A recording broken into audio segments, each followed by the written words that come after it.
ॐ पूर्णमदः पूर्णमिदं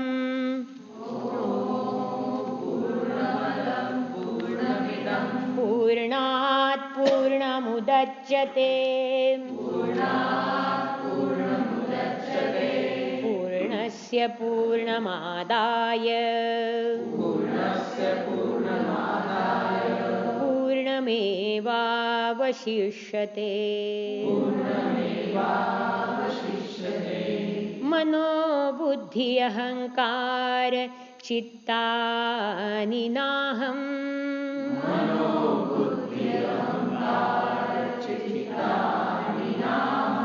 न च श्रोत्रजिह्वे न च घ्राणनेत्रे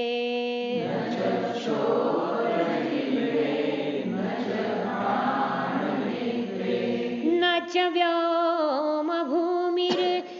तेजो न वायु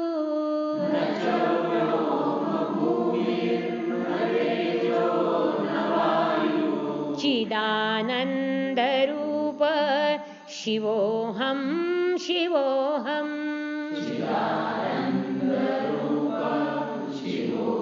हम शिवोऽहं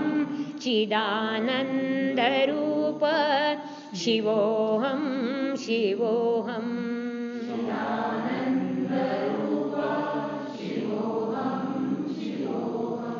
न च प्राणसंज्ञो न वै पञ्चवायुर्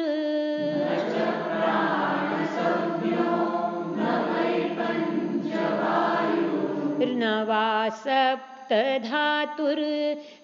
वा पञ्चकोशः न वा पञ्चकोशः न वाक्पाणिपादौ न चोपस्थपायु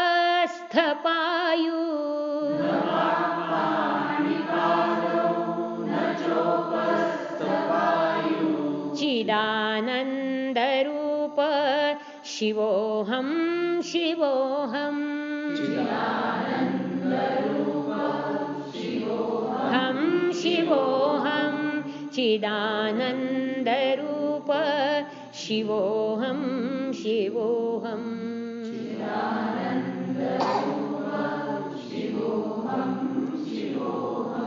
न मे द्वेषरागौ न मे लोभमोहौ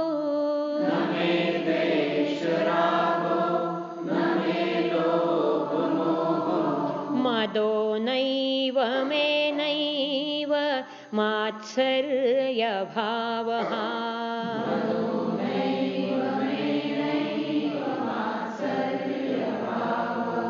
न धर्मो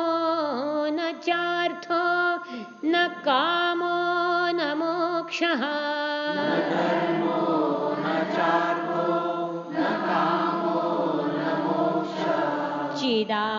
चिदानन्दरूप शिवोऽहं शिवोऽहम्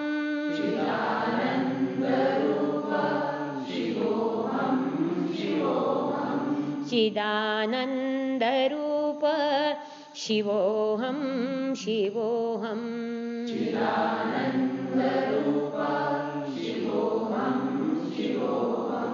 न पुण्यं न पापं न सौख्यं न दुःखम्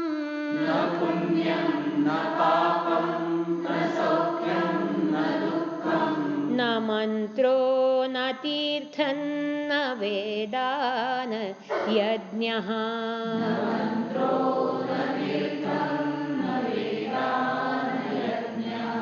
अहं भोजनं नैव भोज्यं न भोक्ता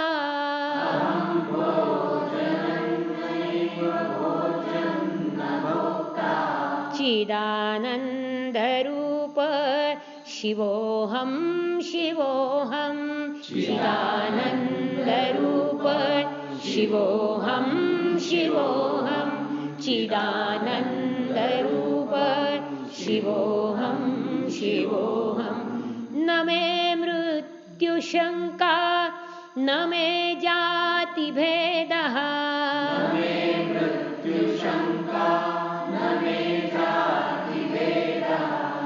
पिता नैव मे नैव माता न जन्म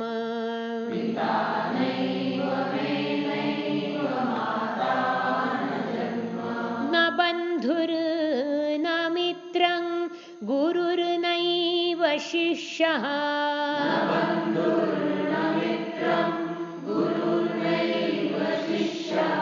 चिदानन्दरूप शिवोऽहं शिवोऽहं चिदानन्दरूप शिवोऽहं शिवोऽहम् अहं निर्विकल्पो निराकाररूपो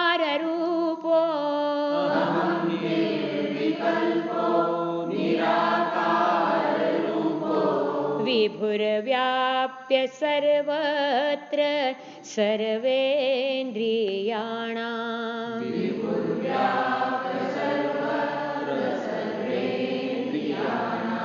सदा मे समत्वं न मुक्तिर्न बन्धः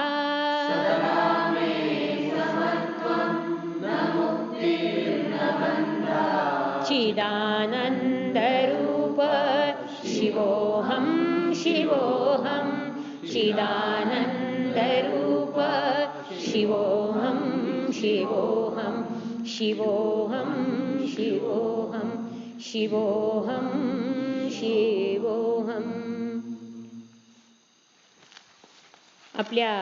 आत्म्याचं एक वेगळं रूप तुमच्या समोर ठेवणारे आणि मग थांबूया आपण.